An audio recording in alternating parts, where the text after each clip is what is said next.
ஆண்டவருடைய பரிசுத்த நாமத்திற்கு மகிமை உண்டாவதாக. பிலிப்பியருக்கு எழுதிய நிருபம், பவுல் அப்போஸ்தலன் பிலிப்பியருக்கு எழுதிய நிருபம் 3ஆம் அத்தியாயம் 4வது வசனத்திலிருந்து 7வது வசனம் வரைக்கும்.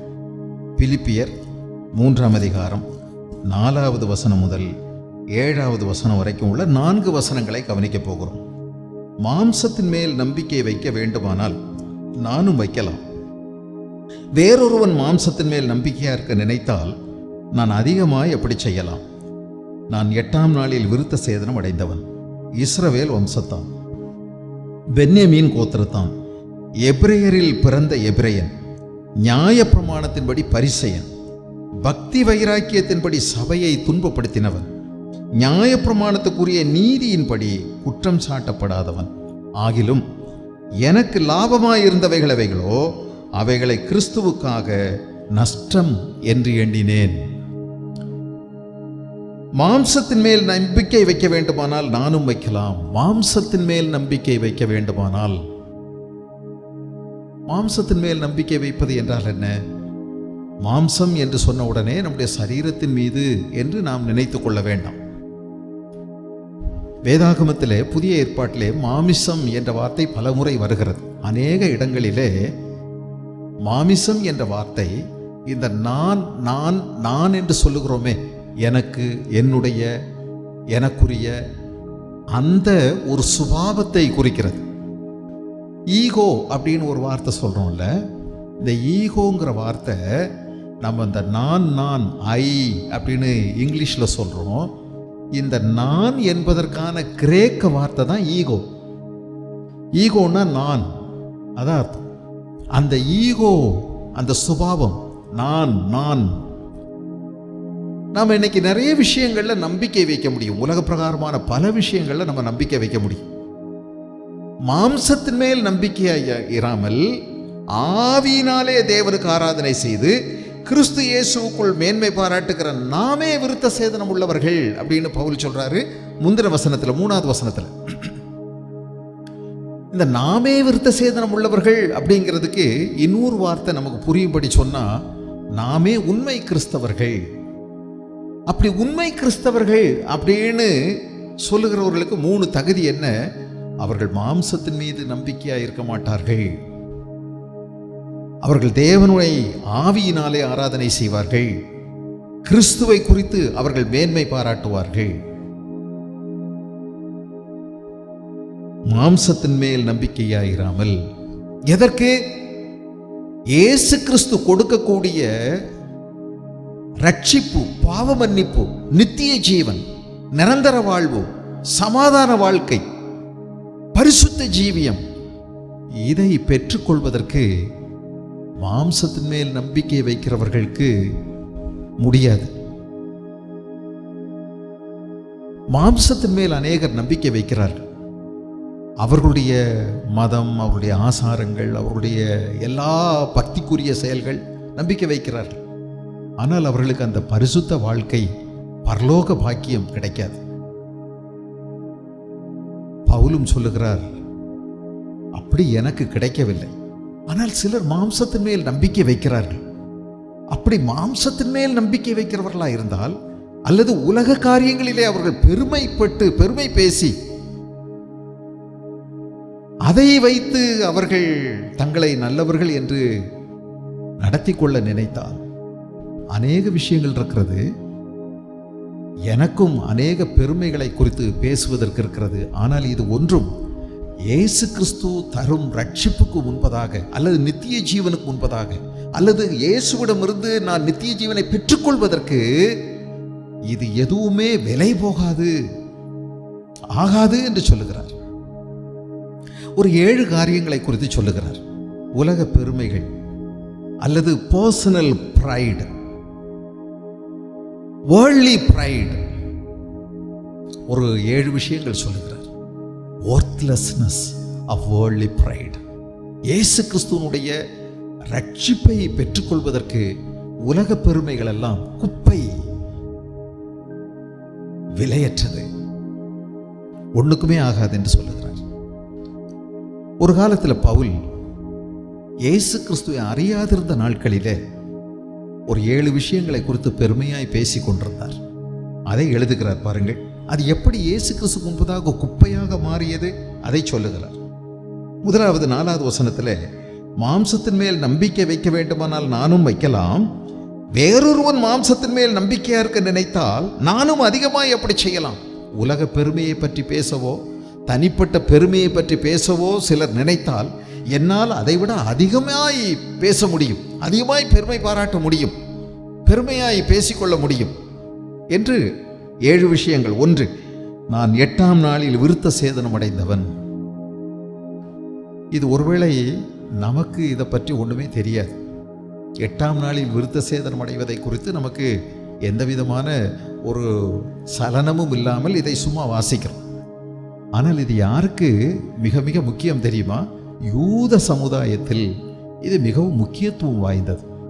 அது ஒரு பெருமைக்குரிய ஒரு விஷயம். 8ஆம் நாளில் நான் விருத்த சேதனம் அடைந்தேன் என்று சொல்லுகிறது, விருத்த சேதனம் அடைந்தவன் என்று சொல்வது அவருடைய வாழ்வில் அவர் வைத்திருந்த ஒரு சமய சடங்குகளின் மேலுள்ள ஒரு பெருமை. சமய சடங்குகள், அதை குறித்த ஒரு பெருமையை சொல்லுகிறார். pride of rituals, சமய சடங்குகள். யூதர்கள் தங்களுடைய பிள்ளைகளை பிறந்த 8வது நாள் கொண்டு போய் விருத்த சேதனம் செய்வார்கள். ஆனால் இன்னொரு மதத்திலிருந்து யூத மதத்துக்கு யாராகிலும் மாறுவார்கள் என்றால் அவர்களும் கட்டாயம் விருத்த சேதனம் செய்ய வேண்டும். அவர்கள் எப்போது செய்வார்கள் தெரியுமா? அவர்கள் வயது வந்த பிறகு, எப்பொழுதோ வரும்போதுதான். யூத மதத்தில் மிகவும் பக்தியோடு வாழக்கூடிய பெற்றோர்கள் மட்டுமே இந்த 8வது நாள் சரியாக விருத்த சேதனம் செய்கிறவர்கள். இதிலிருந்து அவருடைய பெற்றோர்கள் எவ்வளவு மத சடங்குகளில் அவர்கள் சிந்தனை வைத்திருந்தார்கள், எவ்வளவு அதில் ஈடுபாடு வைத்திருந்தார்கள், எவ்வளவு கண்டிப்போடு தங்களுடைய பிள்ளைகளை வளர்த்தி இருக்கிறார்கள் என்பதை நாம் அறிய முடிகிறது. அது ஒரு பெருமைக்குரியது.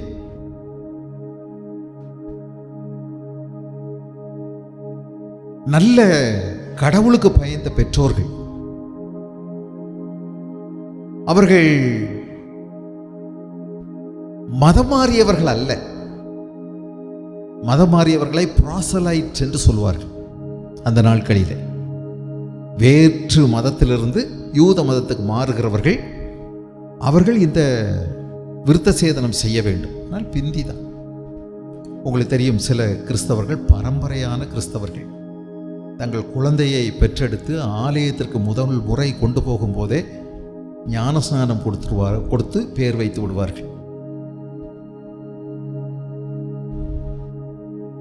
அவர்கள் அப்பமே ஞானஸ்நானம் கொடுத்து விட குழந்தைகளுக்கு தெரியாது. ஆனால் எங்களை போன்றவர்கள், என்னுடைய பெற்றோர்கள் இயேசுவை அறியாத இந்து மதத்தில் இருந்தார்கள். நாங்கள் ஞானஸ்நானம் எடுக்கும்போது எங்களுக்கு நன்றாக தெரியும். ஒரு நாள் இரவிலே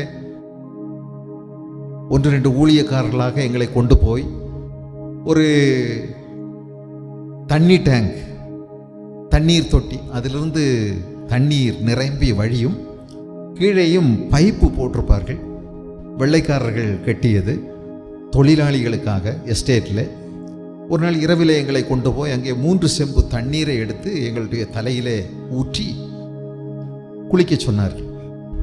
அதுதான் முதல் ஞானஸ்நானம். இப்படி அவர்களுக்கு தெரிந்ததை அவர்கள் செய்தார்கள். ஆனால் பவுல் 8வது நாள் விருத்த சேதனம் செய்தவன் என்றால் அந்த மதத்தில் அவருடைய கலாச்சார பழக்க வழக்க ஆசாரங்களின்படி சரியாய் அவர் பிறப்பிக்கப்பட்டு வளர்த்தப்பட்டிருக்கிறார். நல்ல பெற்றோர்களுக்கு இன்றைக்கு எத்தனையோ ஆசாரங்கள், சமய சடங்குகளை செய்கிறார்கள். முன்னோர்களுக்கு திதி கொடுக்கிறார்கள், இறந்தவர்களுக்கு தர்ப்பணம் செய்கிறார்கள், பலவிதமான அங்க பிரதிஷ்டைகளை செய்கிறார்கள், பலவிதமான காணிக்கைகளை செலுத்துகிறார்கள், பல காவடிகளை எடுக்கிறார்கள், பலவிதமான பக்திக்குரிய ஆசாரங்கள் அநேகம் செய்கிறார்கள், அன்னதானங்களை செய்கிறார்கள், நீண்ட தூரம் கால்நடையாய் நடக்கிறார்கள். இந்த பக்தி செயல்கள், ஆசாரங்கள் எல்லாம் அநேகம் இருக்கிறது. நாள் பார்க்கிறார்கள், நட்சத்திரம் பார்க்கிறார்கள், அஷ்டமியை பார்க்கிறார்கள், நேரம் பார்க்கிறார்கள்.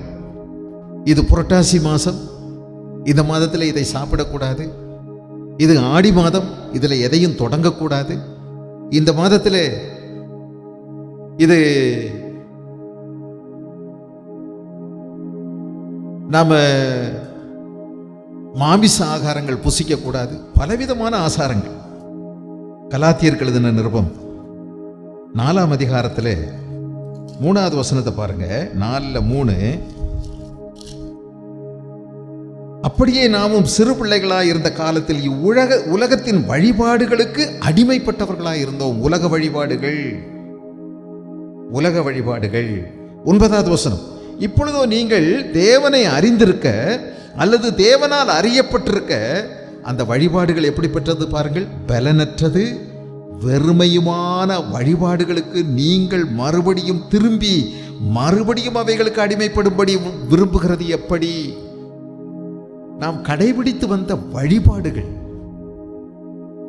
சமய சடங்குகள், சமய சம்பிரதாயங்கள், இவைகள் எப்படிப்பட்டது? வெறுமையானது, பலனற்றது. இது எனக்கு பரலோக பாக்கியத்தை கொண்டு வராது. இது வெறும் பிரயோஜனமற்றது. இதை செய்வதனால் எனக்குள்ளே ஒரு தவறான ஒரு பக்தி பெருமை எனக்குள்ளே உருவாகிறதே அல்லாமல் இது என்னை பரலோகத்துக்கு கொண்டு போய் சேர்க்காது. எனக்கு பாவ மன்னிப்பை இது பெற்றுத்தராது. நான் செலுத்துகிற எந்த பலியானாலும் சரி, எந்த வழிபாடு முறைகளானாலும் சரி, எந்த சமய சடங்குகளாக இருந்தாலும் சரி, எனக்கு சமாதானத்துக்கான வழியை இது கொடுக்காது. பாவ மன்னிப்பு நிச்சயம் எனக்கு கிடைக்காது. ஆனால் ஆசாரங்கள் நிறைய செய்து கொண்டே இருக்கிறார்கள். பவுல் இதை சொல்லி பற்றி சொல்லுகிறார், பலனற்றது, இது வெறுமையானது, வேஸ்ட். ஆனால் இதை அறிந்து கொள்வதற்கு கிறிஸ்துவனிடத்தில் வந்தபோதுதான் அதை அறிந்து கொண்டார். இது பலனற்றதும் வெறுமையுமான வழிபாடுகள் என்று பின்புதான் அறிந்து கொண்டார். 1 பேதுருவின் புஸ்தகம் 1ஆம் அதிகாரம் 18வது வசனத்தில் எழுதப்பட்டிருக்கிறது. 1 பேதுரு 1:18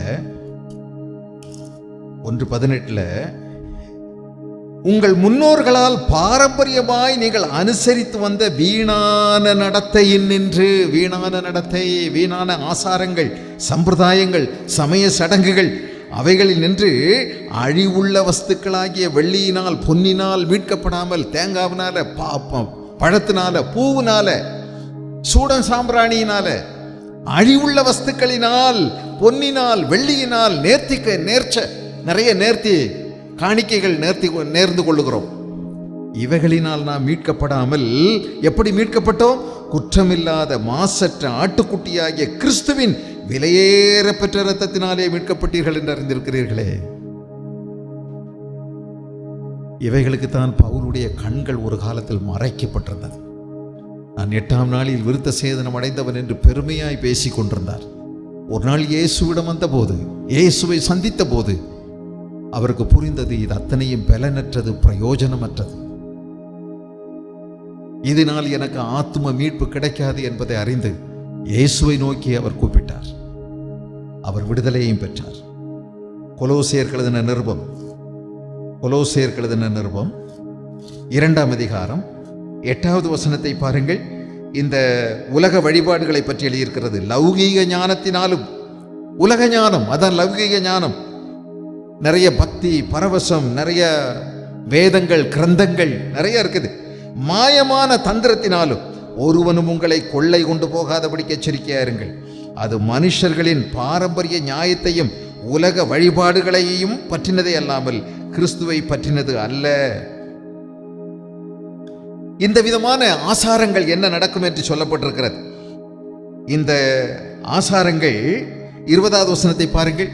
நீங்கள் கிறிஸ்துவுடனே கூட உலகத்தின் வழிபாடுகளுக்கு மரித்ததுண்டானால் இன்னும் உலக வழக்கத்தின்படி பிழைக்கிறவர்களைப் போல மனுஷருடைய கற்பனைகளின்படியும் போதனைகளின்படியும் நடந்து தொடாதே, ருசி பாராதே, தீண்டாதே என்கிற கட்டளைகளுக்கு உடன்படுகிறது என்ன?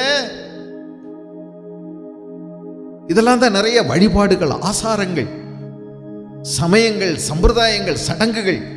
இவைகளை எல்லாம் அனுபவிக்கிறதுனால் அழிந்து போகுமே. இப்படிப்பட்ட போதனைகள் சுய இஷ்டமான ஆராதனையையும் மாயமான தாழ்மையையும் சரீர ஒடுக்கத்தையும் பற்றி ஞானம் என்கிற பேர் இருந்தாலும், பெரிய பக்தி என்ற பெயர் இருந்தாலும், இவைகள் மாம்சத்தை பேணுகிறதற்கே ஒழிய மற்றொன்றுக்கும் பிரயோஜனப்படாது. மாம்சத்தை பேணுறதுக்கு வேணா ஆகும், வேற எதுக்கும் பிரயோஜனப்படாது. உங்க உடல் ஆரோக்கியம் வேணா நல்லாகலாம், முன்னேறலாம், வேற எதற்கும் அது உதவாது. ஆகவே பவுல் இதை புரிந்து கொண்டார். இயேசு கிறிஸ்துவிடத்தில் வரும்போது இது எவ்வளவு குப்பை என்பதை புரிந்து கொண்டார். இரண்டாவது, ஒரு காலத்திலே அவர் உலக பெருமையை குறித்து, தன்னுடைய பெருமையை குறித்தெல்லாம் பேசும்போது 7 காரியங்களிலே இரண்டாவது அவர் பேசிக்கொண்டது இஸ்ரவேல் வம்சத்தான். 5வது வசனத்தில் இஸ்ரவேல் வம்சத்தான், இஸ்ரவேல் வம்சத்தான், பிரைட் ஆஃப் நேஷனாலிட்டி. நான் ஒரு இஸ்ரவேலன் என்று சொல்வதிலே அவர் மிகவும் பெருமையாய் சிந்தித்தார். இஸ்ரவேலன் என்பதிலே அவ்வளவு பெருமை இருக்கிறதா?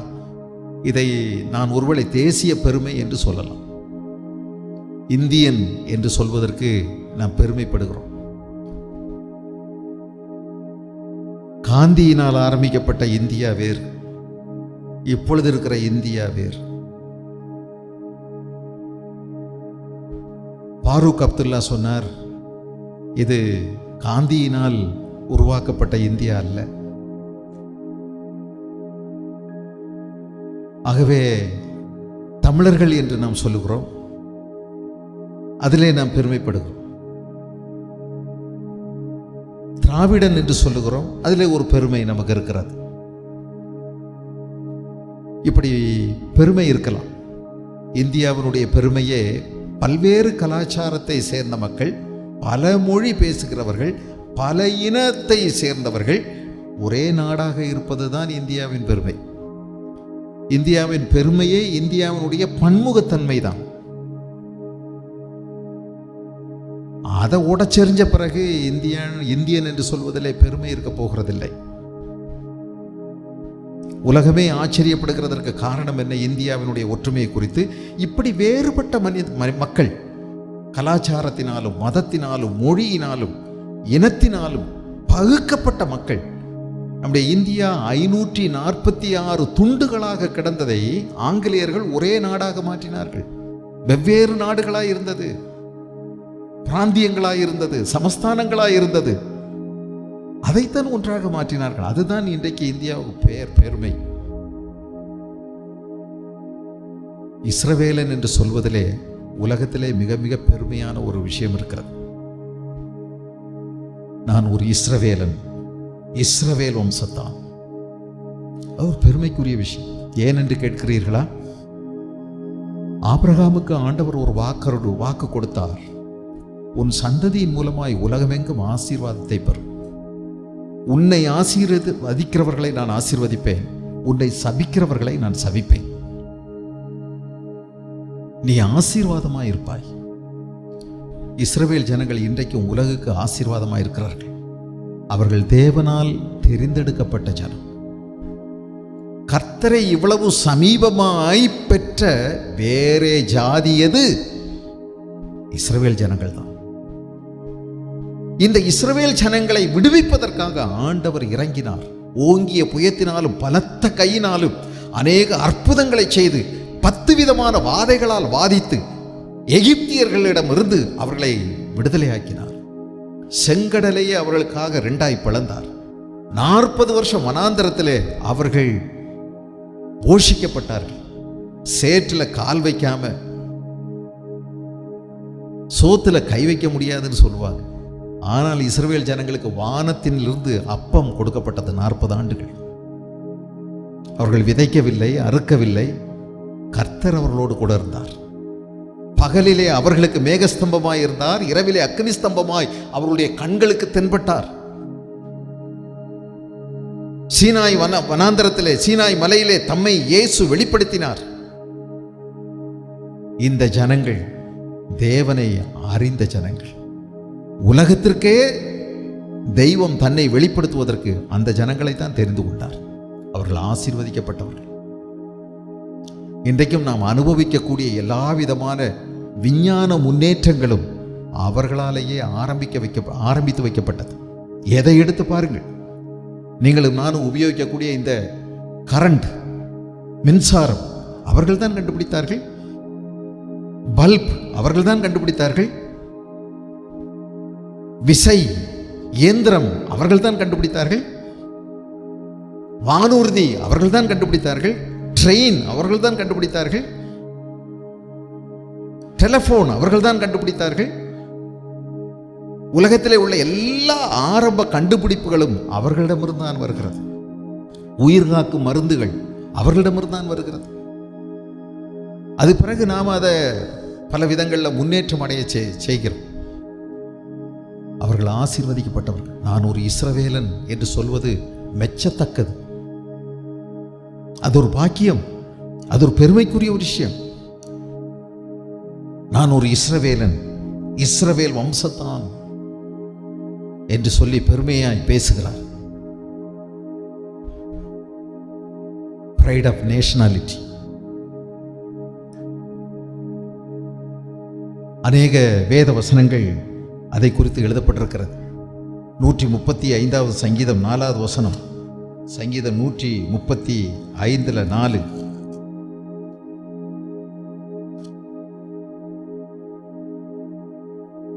கர்த்தர் யாக்கோப்பை தமக்காகவும் இஸ்ரவேலை தமக்கு சொந்தமாகவும் தெரிந்து கொண்டார்.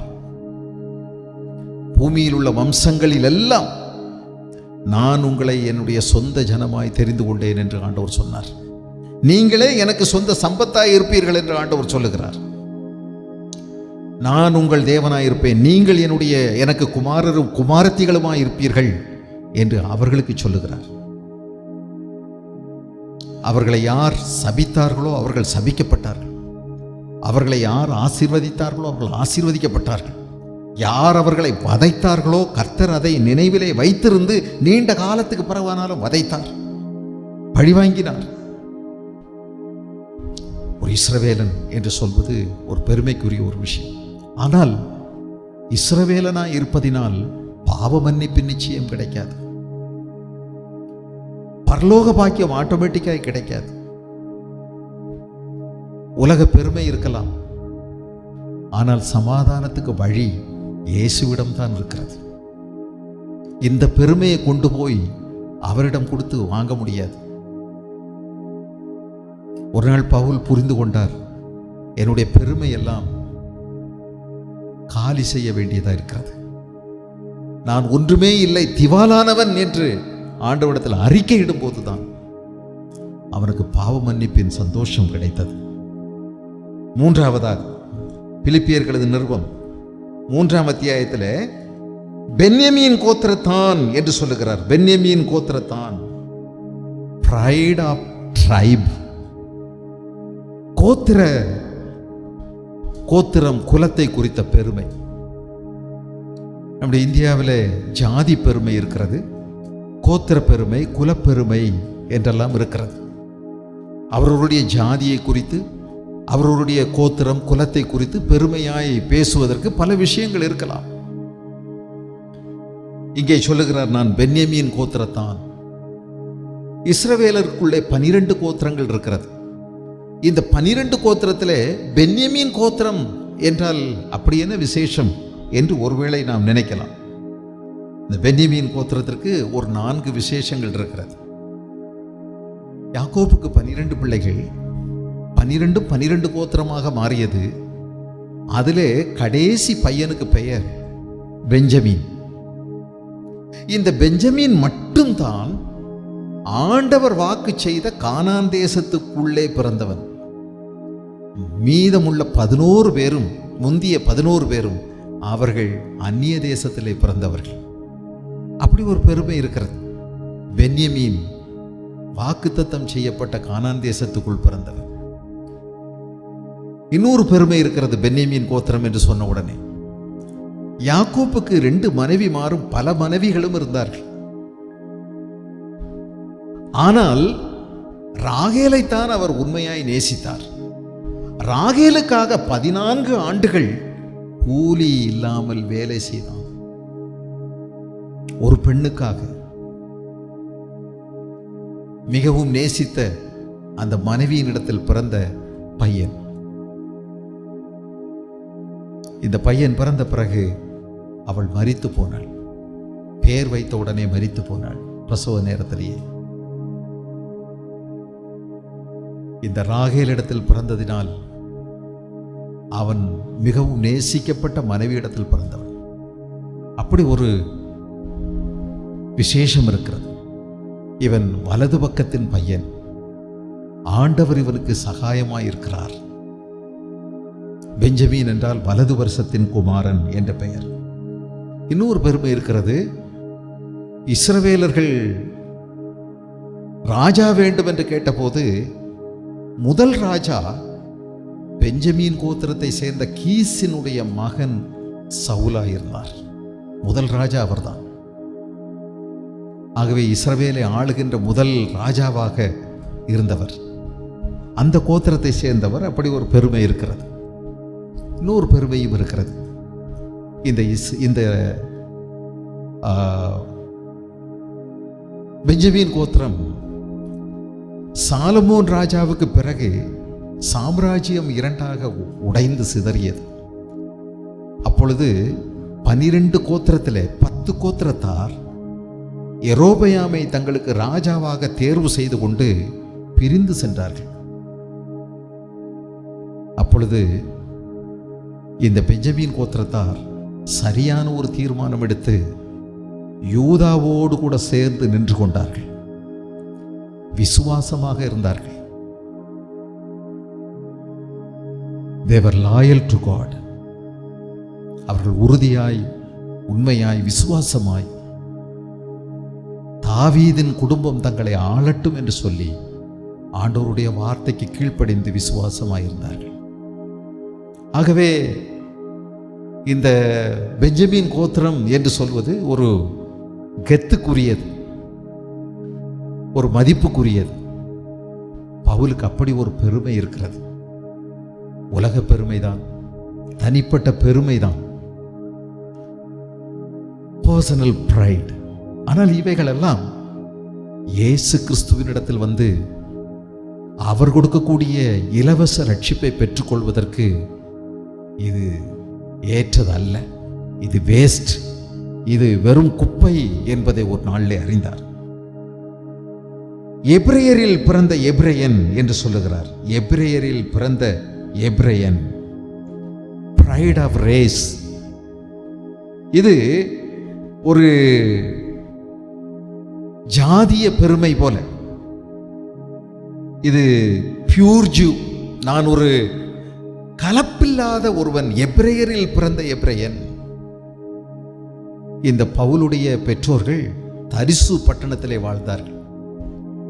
அது இஸ்ரவேல் நாடல்ல, வெளியிலே உள்ள நாடு.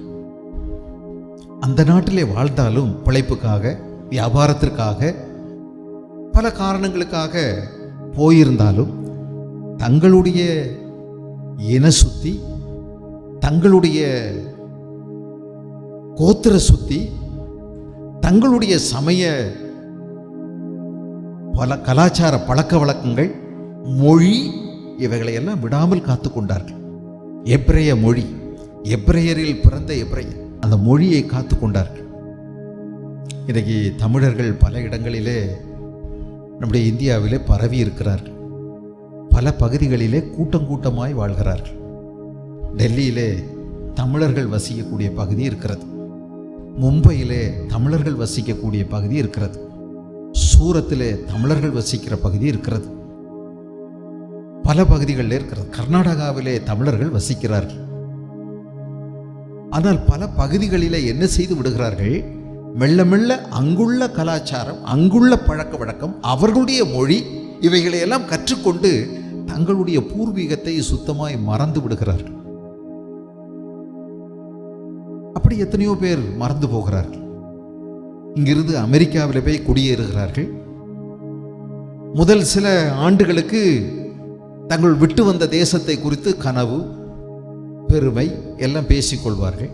ஆனால் போக போக அங்கே அவர்கள் குடியுரிமை பெற்று விடுகிறார்கள். அங்கே உள்ள கலாச்சாரத்தோடு இணைத்து கொள்ளுகிறார்கள். அங்குள்ள மொழி பேசுகிறார்கள். தாய்மொழியை மறந்து போகிறார்கள். பவுலுடைய குடும்பம் அப்படி அல்ல. எபிரேயரில் பிறந்த எபிரேயன், தங்களுடைய குல சுத்தத்தை பாதுகாத்து கொண்டவர்கள், இரத்தத்தில் சுத்தத்தை காத்து கொண்டவர்கள், கலப்புக்கு ஒருபோதும் இடம் கொடுத்ததே கிடையாதவர்கள். தீமோத்தேயுனுடைய தாய் ஒரு யூத ஸ்திரீ, ஆனால் தகப்பன் ஒரு கிரேக்கன். அவர்கள் கலப்பு திருமணம் செய்து கொண்டவர்கள். ஆனால் பவுல் சொல்லுகிறார், நான் எபிரேயரில் பிறந்த எபிரேயன், என்னுடைய இரத்தத்தில் கலப்புக்கு ஒருபோதும் இடம் கொடுத்ததில்லை. எங்களுடைய குடும்ப பாரம்பரியம் மிகவும் மேன்மையானது. எங்கேயுமே நாங்கள் கலப்பு திருமணம் செய்ததில்லை. சுத்தத்தை பாதுகாத்துக் கொள்ளுகிறோம் என்று சொல்லுகிறார். அது ஒரு பெருமைக்குரியதுதான். அப்படி ஒரு பெருமை. இன்றைக்கு பலவிதமான இப்படிப்பட்ட பெருமைகள் குறித்து நாமும் பேசலாம். எத்தனை பெருமைக்குரிய விஷயங்களை நாம் சொன்னாலும் ஒரு மனிதனுடைய ஆத்தும ரட்சிப்பு அவனுக்கு இல்லாவிட்டால் இத்தனை பெருமைகள் இருந்தாலும் நரகத்துக்கு தான் போக முடியும். உலகத்தையே ஒரு மனுஷன் ஆதாயப்படுத்தின பெருமை கூட இருக்கலாம். ஆனால் தன் ஆத்துமாவை நஷ்டப்படுத்தினால் அவனுக்கு என்ன லாபம்? இயேசு கிறிஸ்துவிடத்தில் வரும் பொழுது நம்ம எல்லாரும் ஒன்று போல நாம் திவாலா இருக்கிறோம் என்பதை ஒத்துக்கொள்ள வேண்டும். பவுலப்போஸ்தலன் தன்னுடைய லாப நஷ்ட கணக்கை போட்டு பார்க்கும்போது, வரவு செலவு கணக்கெல்லாம் பார்த்து நஷ்டம் என்ன லாபம் என்னன்னு பார்த்தபோது லாபம் நிறையத்தான். ஆனால் இந்த லாபங்கள் இயேசுவிடம் கொண்டு வரும்போது, இயேசுவிடம் வந்தபோது நஷ்டமும் குப்பையுமாக அவருக்கு தெரிந்தது. இயேசு கொடுக்கக்கூடிய ரட்சிப்புக்கு விலையாக இவருடைய பெருமை எதுவுமே செல்லுபடியாகவில்லை. இவைகளெல்லாம் குப்பையாய் மாறியது.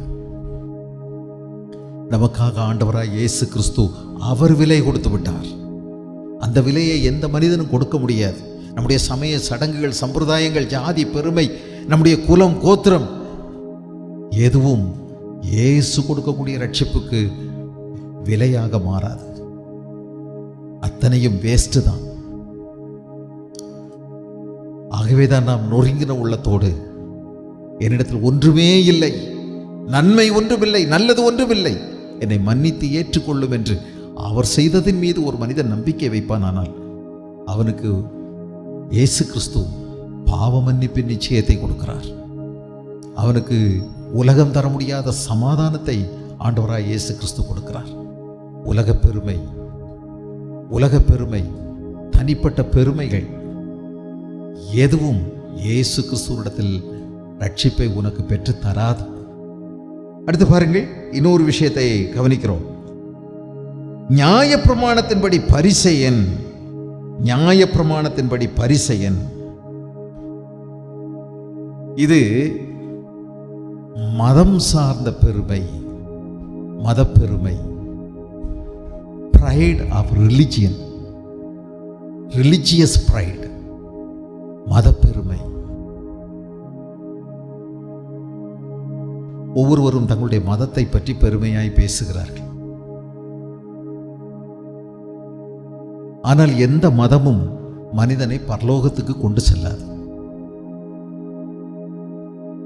உலகத்தில் 90% மனிதர்கள் ஏதோ ஒரு மதத்தை பின்பற்றுகிறார்கள். கடவுளே இல்லை என்று சொல்லுகிறவர்கள் கூட ஒரு கொள்கையைத்தானே பின்பற்றுகிறார்கள்.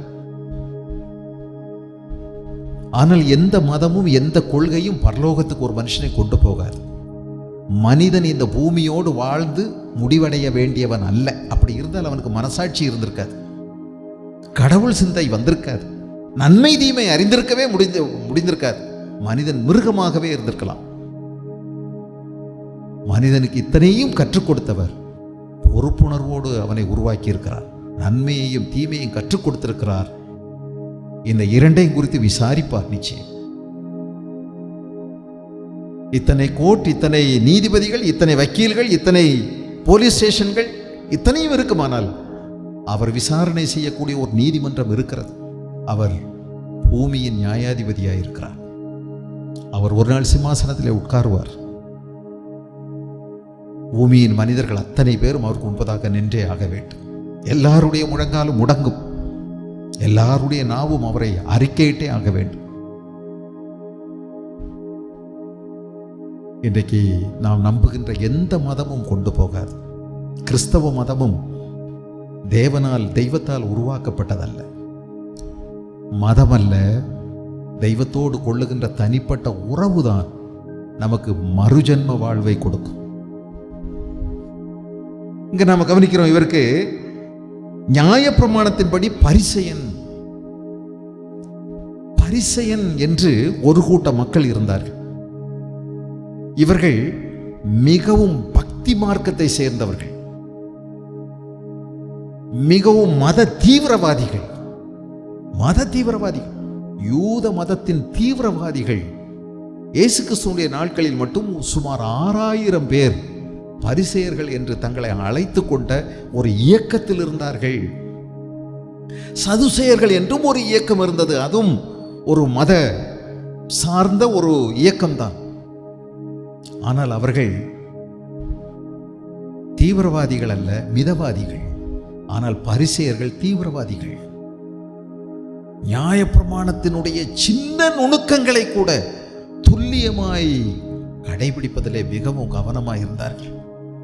வெளிப்படையான அத்தனை நியாயப்பிரமாணத்தின் கொள்கைகள், கோட்பாடுகள் எல்லாவற்றையும் அவர்கள் அப்படியே கடைபிடித்தார்கள். கை கழுவாமல் சாப்பிட மாட்டார்கள். சாப்பிடும்போது உள்ளங்கை நனைவதில்லை. மிக ஜாக்கிரதையாய் ஆடைகளை உடுத்தினார்கள். கவனமாய் இருந்தார்கள் தங்களுடைய மத கொள்கை கோட்பாடுகளிலே. விரதம் எடுப்பதாயிருந்தாலும், தான தர்மங்கள் செய்வதாயிருந்தாலும், தொழுகை சமயங்களாயிருந்தாலும், ஓய்வு நாள் ஆசரிப்பதிலாயிருந்தாலும் மிகவும் துல்லியமாய் அதை கடைபிடித்தார்கள். அதை கடைபிடிக்காதவர்களை கடுமையாய் சாடினார்கள். அவர்களோடு ஒட்டுறவு வைத்துக் கொள்ள மாட்டார்கள். தங்களை பிரித்து தங்களை மிகவும் பரிசுத்தமானவர்கள் என்று தங்களை நினைத்தார்கள். அவரே தன்னுடைய வாயினால் சொல்லுகிறார். கலாத்தியர் எழுதின நிருபம், கலாத்தியர் 1ஆம் அதிகாரத்திலே பவுல் அப்போஸ்தலன் தன்னுடைய சொந்த வாயால் 14வது வசனம் 1:14, என் ஜனத்தாரில் என் வயதுள்ள அநேகரை பார்க்கிலும் யூத மார்க்கத்திலே தேறினவனாய் என் பிதாக்களுடைய பாரம்பரிய நியாயங்களுக்காக மிகவும் பக்தி வைராக்கியம் உள்ளவனாயிருந்தேன். பாரம்பரியங்களை மிகவும் துல்லியமாய் கடைபிடித்தார். அதற்காக பக்தி வைராக்கியமாயிருந்தார். அப்போஸ்தலர் நடபடிகள் 23ஆம் அதிகாரம் 6வது வசனத்தை நீங்கள் கவனித்தீர்கள் என்றால், சகோதரரே, நான் பரிசேயனும் பரிசேயனுடைய மகனுமாயிருக்கிறேன் என்று சொல்லுகிறார். பரிசேயனும் பரிசேயனுடைய மகனுமாயிருக்கிறேன்.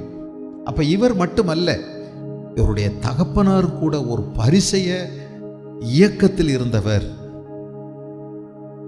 யூத மதத்தினுடைய மிகவும் முக்கியமான தீர்மானிக்கக்கூடிய ஒரு இயக்கமாக இருந்தது அது. இந்தியாவில் இன்றைக்கு மதம் சார்ந்த இயக்கங்கள் இருக்கிறது. அதிலே தீவிரமான மத சார்ந்த இயக்கங்கள் இருக்கின்றன. கண்மூடித்தனமாக அவர்களுடைய நம்பிக்கையை மட்டும் வைத்து முடிவெடுப்பார்கள். உண்மையை ஆராய்ந்தறிய அவர்கள் மனது இருக்காது. தங்களுக்கு என்ன யார் சொல்லிக் கொடுத்தார்களோ, போதித்தார்களோ அதை மட்டும்தான் அவர்கள் நம்புவார்கள். அதற்காக கொலை செய்யவும் அவர்கள் தயங்க மாட்டார்கள். அப்படித்தான் இருந்தார் பவுல். இன்னும் நீங்கள் 26ஆம் அதிகாரம் 5வது வசனம் அப்போஸ்தலர் நடபடிகளை நீங்கள் கவனிப்பீர்கள் என்றால், அப்போஸ்தலர் 26:5 நம்முடைய மார்க்கத்தில் உள்ள சமய பேதங்களில் மிகவும் கண்டிப்பான சமயத்துக்கு இசைந்தபடி பரிசேயனாய் நடந்தேன் என்று சாட்சி சொல்ல அவர்களுக்கு மனதிருந்தால் சொல்லலாம். இது ஒரு பெருமைக்குரிய ஒரு விஷயம் என்று பவுல் நினைத்தார். அவ்வளவு கண்டிப்பாக மத அனுசாரங்களை மத நடவடிக்கைகளை, சமய சடங்குகளிலே மிகவும் பிடிப்புள்ளவராக இருந்தார், வைதீகமானவராக இருந்தார். ஆனால் இதுவும் அவருக்கு சமாதானத்தை கொடுக்கவில்லை. பவுலிடத்தில் கெட்ட விஷயங்கள் நிறைய இல்லை, நல்ல விஷயங்கள் நிறைய இருந்தது. அவரை இயேசுவை பார்க்க விடாமல் தடுத்தது கெட்டவைகள் அல்ல, பல நல்ல விஷயங்கள், பல நல்ல விஷயங்கள். அடுத்து சொல்லுகிறார் பாருங்கள்,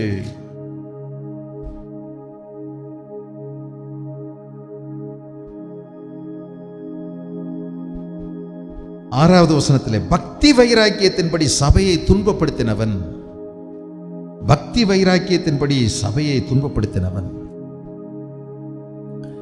பக்தி வைராக்கியம் அது ஒரு தனிப்பட்ட பர்சனல் பிரைட். அவருக்கு இருந்த ஒரு பக்தி வைராக்கியம், தன்னுடைய மதத்தின் மீது, மத சடங்குகள் மீது, மத பாரம்பரியத்தின் மீது அவருக்கு இருந்த பக்தி வைராக்கியம் என்ன? ஒரே ஒரு தெய்வம் தான், நானே தேவன், என்னை அன்றி வேறே தேவர்கள் உண்டாயிருக்க வேண்டாம், யெகோவா தேவன், ஒருவரே தேவன். இஸ்ரவேலர்கள் அத்தனை பேரும் யெகோவா தேவனை ஆராதிக்க வேண்டும். ஆனால் இப்பொழுது சில இஸ்ரவேலர்கள் இயேசுவை தெய்வமாக ஆராதிக்கிறார்கள். அவரால் கொஞ்சம் கூட ஏற்றுக்கொள்ள முடியவில்லை. ஆகவே அவர் சபையை துன்பப்படுத்தினார், சபையை பாழாக்கினார். பக்தி வைராக்கியத்தின்படி சபையை துன்பப்படுத்தினவர். யூதர்களுடைய ஆட்சி மன்ற குழு இருந்தது, 72 பேர் சேர்ந்த ஆட்சி மன்ற குழு. அந்த ஆட்சி மன்ற குழு அவருக்கு அதிகாரம் கொடுத்தது. என்ன வேண்டும் என்றாலும் செய்யலாம், கிறிஸ்தவர்களை வெட்டலாம், குத்தலாம், கொல்லலாம், அழிக்கலாம், சிதைக்கலாம், சிதறடிக்கலாம், என்ன வேண்டும் என்றாலும் செய்யலாம். ஆகவே வீடுகள் தோறும் சென்றார், ஆண்களை அடித்து சிறைப்படுத்தினார், பெண்களை முடியை பிடித்து இழுத்து வெளியே கொண்டு வந்து அவமானப்படுத்தி அடித்துதைத்தார். கிறிஸ்தவர்கள் சிதறி ஓடினார்கள், கொடுமைப்படுத்தப்பட்டார்கள். கிறிஸ்தவர்கள் உபத்திரவம் பெருகியது. பவுலுடைய நாட்கள் எங்கும் சிதறி போனார்கள். எருசலேமில் இருந்த எல்லா இடங்களிலும், வீடுகள் தோறும் கூடி ஜெபிக்கிற இடங்களில் எல்லாம் சென்று சபையை பாழாக்கினார். அதற்கு பின்பு அவர் கேள்விப்பட்டார், இதுபோன்று ஓய்வு நாட்களிலே தமஸ்கு பட்டணத்திலேயும் கூடி ஆராதிக்கிறார்கள் என்று. அதிகாரத்தோடு, கையில் எல்லா விதமான எழுத்துப்பூர்வமான அதிகாரம் அவர் கொடுக்கப்பட்டபடியினால் தன்னுடைய அடியாட்களோடு கூட தமஸ்கு பட்டணத்தை நோக்கி போய் கொண்டிருக்கும் போது மத்தியான நேரத்தில் ஒரு பேர் ஒளி அவரை தாக்கியது. அவர் குதிரையிலிருந்து கீழே விழுந்தார், பார்வையற்றவராய். அவர் கேட்ட சத்தம் அவருடைய பெயரை சொல்லி கூப்பிட்டது, சவுலே, சவுலே, ஆண்டவரே நீர் யார் என்று கேட்டபோது, நீ துன்பப்படுத்துகிற கிறிஸ்து நானே. அன்றைக்கு தான் அவருடைய கண் திறந்தது. அதுவரைக்கும் அவருடைய பக்தி அவருடைய கண்களை குருடாக்கி வைத்திருந்தது, அவருடைய மதம் அவருடைய கண்களை குருடாக்கி வைத்திருந்தது, அவருடைய ஜாதி பற்று அவரை குருடாக்கி வைத்திருந்தது, அவருடைய குல சுத்தம், கோத்திர சுத்தம் சொல்லி பெருமை பேசுவது அவரை குருடாக்கி வைத்திருந்தது. அந்த குருட்டுத்தனத்திலிருந்து அன்றைக்கு தான் அவர் வெளியே வந்தார், அவருடைய கண் திறக்கப்பட்டது. அதற்கு பின்புதான் இயேசுவை பின்பற்ற ஆரம்பித்தார். அவர் கிறிஸ்தவ மதத்தில் சேரவில்லை, இயேசுவோடு ஒரு தனிப்பட்ட உறவில் வளர்ந்து பெருகினார். இயேசுவை அறிகிற அறிவிலே பெருகினார். அவர் இதுவரைக்கும் வைத்திருந்த அவருடைய ஜாதி, அவருடைய மதம், அவருடைய இனம், அவருடைய நிறம், அவருடைய மொழி, அவருடைய குலசுத்தம், அவருடைய சகல தனிப்பட்ட பெருமைகள், மேன்மைகள் அத்தனையும் கிறிஸ்துவுக்கு முன்பதாக குப்பை என்பதை உணர்ந்தார். தான் ஒரு பாவி என்று ஒத்துக்கொண்டார். பின்னாட்களில் அவர் சொல்லுகிறார், நான் பாவிகளிலும் பிரதான பாவி, காரணம் நான் சபையை பாழாக்கினேனே, துன்பப்படுத்தினேனே என்று சொல்லுகிறார். ஸ்தேவானுடைய மரணத்திற்கு அவர்தான் காரணமாக இருந்தார். கூடி கல்லெறியும் போது அவருடைய ஆடைகளை வைத்து அவர்களுக்கு அடுக்கடுக்கான கட்டளைகளை பிறப்பித்துக் கொண்டிருந்தார். கடைசியாக 7வது அவர் சொல்லுகிறது, நியாயப்பிரமாணத்துக்குரிய நீதியின்படி குற்றம் சாட்டப்படாதவன்.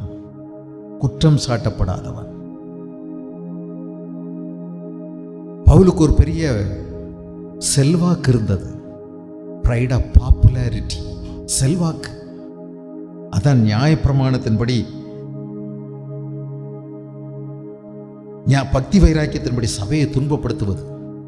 நியாயப்பிரமாணத்துக்குரிய நீதியின்படி குற்றம் சாட்டப்படாதவன். ப்ரைட் ஆஃப் செல்ஃப் ரைச்சஸ்னஸ், சுயநீதி. நீதியின்படி குற்றம் சாட்டப்படாதவன், நியாயப்பிரமாணத்துக்குரிய நீதியின்படி குற்றம் சாட்டப்படாதவன். இன்னைக்கு நமக்கு மக்கள் பிரதிநிதிகளாக இருக்கக்கூடிய எம்எல்ஏ அல்லது எம்பி அல்லது யாரோ இருக்கட்டும், தேர்தலில் நிற்கிறாங்கன்னா உங்களுக்கு தெரியும், தேர்தல் கமிஷன்ல இருந்து என்ன கேட்குறாங்க? அவருடைய பேர், அவருடைய விவரங்கள், குடும்ப பின்னணியும், சொத்து, சம்பத்துக்கள், எங்கெல்லாம் அவர் கடன் வாங்கியிருக்கிறாரு, எவ்வளோ சொத்து வச்சிருக்கிறாரு. இதோடு கூட ஒன்று கேட்கப்படுகிறது, குற்ற பின்னணியங்கள் ஏதேனும் இருக்கிறதா என்று. நம்ம இந்தியாவில் குற்ற பின்னணியம் உள்ளவர்கள் தேர்தலில் நிற்கக்கூடாது என்று பேச்சுக்கு சொல்கிற ஒரு சட்டம் இருக்குது. அதை நடைமுறைப்படுத்தவே இல்லை. நடைமுறைப்படுத்தினா எல்லாருமே ரவுடிகளும் கேடிகளும் தானே. மக்கள் பிரதிநிதிகள் என்று சொல்லுகிறவர்கள் நல்லவர்களாக வருவதில்லையே. எல்லாரும் அடியாள் வச்சிருக்காங்க. நம்ம பேப்பர்ல தினசரி அதானே பார்க்குறோம். எல்லாரும் கட்ட பஞ்சாயத்து பண்றாங்க, எல்லாரும் சொத்தை அபகரிக்கிறாங்க, எல்லாரும் என் பேர்ல எழுதி வச்சு நான் பார்த்துக்கிறேங்கிறாங்க. அப்புறம் அவங்க மட்டும்தான் பார்ப்பாங்க, அவங்களுக்கு கிடைக்காது. நம்ம ஊர்லயும் அப்படித்தான் நிறைய பேர் சொத்து சேர்த்திருக்காங்க. அப்ராணிகள் நிறைய பேர் வருவாங்க, சொத்து தகராறுமாங்க, என் பேர் எழுதி வச்சிரு நான் பார்த்துக்கிறேன், என்ன வந்தாலும் அப்புறம் நீ எடுத்துக்கலாம் பாங்க. அவ்வளோதான். எவ்வளோ பேர் இருக்காங்க தெரியுமா அப்படி எழுதி வாங்கினவங்க. ஆனால் பவுல் இவ்வளோ ஒரு பெரிய பெருமைக்குரிய பிரபலமான இவ்வளோ பெரிய மனுஷனாக இருந்தும் கூட, ஆட்சி மன்ற குழுவில் இருந்த ஒரு மனுஷனாக இருந்தும் கூட என்ன செய்யல தெரியுமா? யாருக்கும் துரோகம் செய்யவில்லை, ஏழைகளுடைய சொத்தை அபகரிக்கலை, விதவைக்கு அநியாயம் செய்யலை, திக்கற்றவர்களுடைய நியாயத்தை புரட்டலை, நியாயப்பிரமாணத்தின்படி நீதியின்படி குற்றம் சாட்டப்படாதவன். யாருமே பவுலை பார்த்து நீ இப்படி தப்பு செஞ்சிருக்கிற அப்படின்னு சொல்ல முடியலைங்க. அது ஒரு தனிப்பட்ட பெருமை தான் அவருக்கு. எங்கேயும் அவர் பேர்ல கோர்ட் கேஸ் இல்லை. நியாயப்பிரமாண நீதியின்படி குற்றம் சாட்டப்படாத ஒரு மனுஷன். இதனால அவர் என்ன நினைச்சார்னா, ஒரு பெரிய சுயநீதி, என் மேல எந்த குற்றமும் கிடையாது, யாரும் என்ன குற்றப்படுத்த முடியாது, யாருக்கும் நான் அநியாயம் செய்யல, அநீதி செய்யல. ஆனால் இப்படி இருந்தும் சுயநீதி உள்ளவராய் இருந்தாலும் இந்த சுயநீதி அவர் பரலோகம் போவதற்கு அவரை தகுதிப்படுத்த முடியவில்லை. இயேசு கிறிஸ்துவிடத்தில் ஒரு மனுஷன் வந்தான். அவன் பரிசேயன் தான், பணக்கார வாலிபன். அவனை பற்றி மத்தேயு எழுதின சுவிசேஷம் 19வது அதிகாரத்திலையும் மார்க் எழுதின சுவிசேஷம் 10வது அதிகாரத்திலையும் எழுதியிருக்குது. அவன் இயேசுவிடத்தில் வந்து, நல்ல போதகரே, நித்திய ஜீவனை சுதந்திரித்துக் கொள்ள நான் என்ன செய்ய வேண்டும் என்று கேட்டான். இயேசு கிறிஸ்து அவனுக்கு நாசூக்கா பேசினாரு. நல்ல போதகரேன்னு என்ன சொல்றியப்பா? கடவுள் ஒருவரை தவிர நல்லவன் ஒருவனும் இல்லையே அப்படின்னு சொன்னாரு. அவன் எவ்வளோ புரிஞ்சுக்கிட்டான்னு தெரியல. ஆனால் இவர் யாருன்னு அவனுக்கு சரிவர தெரியல. அவன் நினைச்சா அவனை தவிர நல்லவன் யாருமே இருக்க முடியாதுன்னு நினைச்சு தான் அவன் பேசுகிறான். அதனால தான் இயேசு அப்படி பேசினாரு. அது பிறகு இயேசுராஜா சொன்னாரு, நியாயப்பிரமாணங்களை கை கொள்ளணும்ப்பா அப்படின்னு சொன்னாரு. எவைகளை அப்படின்னு கேட்டான் ரொம்ப அசால்ட்டா. அப்போ கொலை செய்யாதிருப்பாயாக, விபசாரம் செய்யாதிருப்பாயாக, களவு செய்யாதிருப்பாயாக, பொய் சாட்சி சொல்லாதிருப்பாயாக, உன் தகப்பனையும் தாயும் கனம் பண்ணுவாயாக அப்படின்னு சொல்லிட்டு வரவே போதும் நிறுத்துங்க. இவ்வளோ இன்னும் மீச்ச சொல்ல போறீங்க. என்னுடைய சிறுவயது முதற்கொண்டே இவைகளை எல்லாம் நான் கடைபிடித்து வருகிறேன் அப்படின்னு சொன்னது மட்டும் இல்லைங்க, ஒரு முக்கியமான வார்த்தையும் கேட்டான். நீங்கள் அதை கவனிச்சிருக்கீங்களா என்னன்னு எனக்கு தெரியல, ஆனால் நான் அதை கவனித்தேன். 19வது அதிகாரம் மத்தேயு எழுதின சுவிசேஷத்தில் அதற்கு அடுத்து அவன் என்ன கேட்டான் தெரியுமா? அந்த வாலிபன் 20வது வசனம், அவரை நோக்கி, இவைகளையெல்லாம் என் சிறுவயது முதல் கை கொண்டிருக்கிறேன். 19:20. இப்படி சொன்ன உடனே இயேசு கிறிஸ்து, இல்லை நீ பொய் சொல்றேன்னு சொல்லவே இல்லை. அதிலிருந்து என்ன தெரிகிறது? இயேசு கிறிஸ்து அவன் சொன்னதை ஆமோதித்தார். அவன் சிறுவயது முதலே இவைகளை எல்லாம் சரியாக கடைபிடித்து வரக்கூடியவன். இவனிடத்துல என்ன தவறு இருக்கிறது? கொலை செய்யல, விபசாரம் செய்யல, களவு செய்யல, பொய் சாட்சி சொல்லல, தகப்பனை தாயும் கனம் செய்தான். என்ன சுத்தமான ஒரு வாழ்க்கை பாருங்கள். பவுலை இது இயேசுவிடமிருந்து பிரித்தது சில நல்ல விஷயங்கள். கெட்ட விஷயங்கள்ல குடிக்கிறான், கஞ்சா கடத்துறான், திருடுறான், கொலை பண்றான், கூலிப்பட வச்சிருக்கிறான். இவைகள் அல்ல கிறிஸ்துவை விட்டு பவுலை பிரித்தது. நல்ல விஷயங்கள், நல்ல விஷயங்கள். பாருங்க, இதெல்லாம் என்னுடைய சிறு வயது முதற்கொண்டே செய்து கொண்டு வருகிறேன் அப்படின்னு சொல்லிட்டு என்ன சொன்னா தெரியுமா? வேற ஏதாவது இருந்தா சொல்லுங்க, தேடி பாருங்க, என்னை பற்றி ஏதாவது இருக்குமா? ஒண்ணுமே இருக்காது அப்படின்னு நினைச்சாவே மிகுந்த தன்னம்பிக்கையோடு என்ன சொல்றான் பாருங்க, இன்னும் என்னிடத்தில் குறைவு என்ன. இந்த வார்த்தையை கவனிச்சிருக்கீங்களா? இன்னும் என்னிடத்தில் குறைவு என்ன. 20வது வசனம், இன்னும் என்னிடத்தில் குறைவு என்ன. இதுதான் கேள்வி பவுலுக்குமே. இன்னும் என்னிடத்தில் குறைவு என்ன? ஒரு குறைவும் இல்லை. யாரும் என்ன கை நீட்டி இதுல தப்புன்னு சொல்லவே முடியாது. அப்பொழுதுதான் இயேசு அவனை பார்த்து, அழகா எழுதியிருக்கிறது மார்க் எழுதின சுவிசேஷத்தில், அவனை பார்த்து அன்போடு கூட பார்த்து அவனிடத்தில் அன்பு கூர்ந்து குறை சொல்லணும்னு சொல்லல, ஒரு குறைய வேணும்னு கண்டுபிடிச்சு சொல்லல, அன்பு கூர்ந்து உன்னிடத்தில் ஒரு குறை இருக்கிறது, உனக்கு உண்டானவைகளை விற்று நீ தரித்திரருக்கு கொடு, பின்பு என்னை பின்பற்றி வா, அப்பொழுது பரலோகத்திலே உனக்கு மிகுந்த பொக்கிஷம் உண்டாயிருக்கும் என்று சொன்னார். இதை கேட்ட மாத்திரத்தில் அவன் ரொம்ப துக்கப்பட்டு போய்விட்டான். அவனுக்கு விற்க பிரியம் இல்லை, இது குப்பைன்னு தள்ள பிரியம் இல்லை, அது வேணும்னு நினைச்சான், போயிட்டான், பரலோகத்தை இழந்து போனான். ஆனால் பவுல் அப்போஸ்தலத்தில் ஒரு விஷயம் வந்தது. இந்த சுயநீதியை நொறுக்கினான் கிறிஸ்துவின் பாதத்திலே. இது என்னை பரலோகத்துக்கு கொண்டு போகாது, நான் ஒரு பாவி, நான் ஒரு பிரதான பாவிகளிலும் ஒரு பெரிய பாவி என்று ஒப்புக்கொண்டு நொறுங்கி விழுந்தான். விலையேறப்பெற்ற இயேசு தரும் ரட்சிப்பை பெற்றான். நொறுங்குண்ட உள்ளத்தோடு இயேசுவிடம் வருகிறவர்களை அவர் புறக்கணிப்பதே இல்லை. என்னிடத்தில் வரும் எந்த பாவியையும் நான் புறம்பே தள்ளுவதில்லை என்று இயேசு சொன்னார். யோசித்து பாருங்கள், எந்த பெருமையை பேசி இயேசுவிடமிருந்து நம்ம பரலோகத்துக்குள்ள நுழைகிறதுக்கு சீட்டு வாங்கிறது. எந்த பெருமையும் செல்லாது, எந்த பெருமையும் சொல்லாது. சுயநீதியை குறித்த பெருமை, செல்வாக்கை குறித்த பெருமை, மதத்தை குறித்த பெருமை, இனத்தை குறித்த பெருமை, குலம் கோத்திரத்தை குறித்த பெருமை, தேசியத்தை குறித்த பெருமை, பல சமய சடங்குகள் மீது வைத்திருக்கக்கூடிய பெருமைகள், நம்பிக்கைகள் எதுவும் செல்லாது. மாம்சத்தின் மீது நம்பிக்கை வைப்பது என்றால் உலக பெருமைகளை குறித்து பேசி அதை சார்ந்து அதை வைத்து நான் பரலோகம் போய்விடலாம், மறுஜன்ம வாழ்வை பெற்றுக்கொள்ளலாம், கடவுளிடத்தில் எனக்கு ஒரு நிலையான ஒரு இடம் எனக்கு கிடைக்கும் என்று நினைப்பது எவ்வளோ பெரிய ஏமாற்றம். பவுல் இதை புரிந்து கொண்டார். ஆகவே இயேசுவிடம் வந்தார். தன்னுடைய வரவு செலவு கணக்குகளை எல்லாம் பார்த்தார். சிலது லாபமாக தோன்றியது. அந்த லாபத்தை எல்லாம் கிறிஸ்துவனுடைய வெளிச்சத்துக்கு முன்பதாக கொண்டு வந்தபோது, நீதிக்கு முன்பதாக கொண்டு வந்தபோது அத்தனையும் குப்பை என்பதை உணர்ந்தார், தள்ளிவிட்டார். நஷ்டம் என்பதை உணர்ந்தார். லாபமே நஷ்டமானது. இயேசு கிறிஸ்துவனுடைய பரிசுத்தத்துக்கு முன்பதாக அதை பெற்றுக்கொள்வதற்கு அத்தனையும் தள்ளிவிட்டார். இயேசுவை நோக்கி கெஞ்சினார். ஒரு பூரண விடுதலையை பெற்றார். நம்முடைய மதமோ, நம்முடைய பெருமைகளோ, நம்முடைய செல்வாக்கோ, நம்முடைய எந்த விதமான சுய நீதியோ நம்மை ரட்சிக்காது. நாம் ரட்சிக்கப்படும்படி இயேசுவின் நாமம் மாத்திரமே இந்த பூமியில் அறிவிக்கப்பட்டிருக்கிறது. அவரை நோக்கி உண்மையாய் கூப்பிடுகிறவர்கள், நொறுங்குண்ட இதயத்தோடு கூப்பிடுகிற யாவருக்கும் ரட்சிப்பு உண்டு.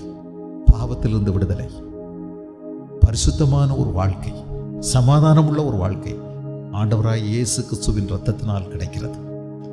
நமக்காக யாவற்றையும் அவர் செய்து முடித்து விட்டார். நம்முடைய வேலை விசுவாசித்தால் போதும்.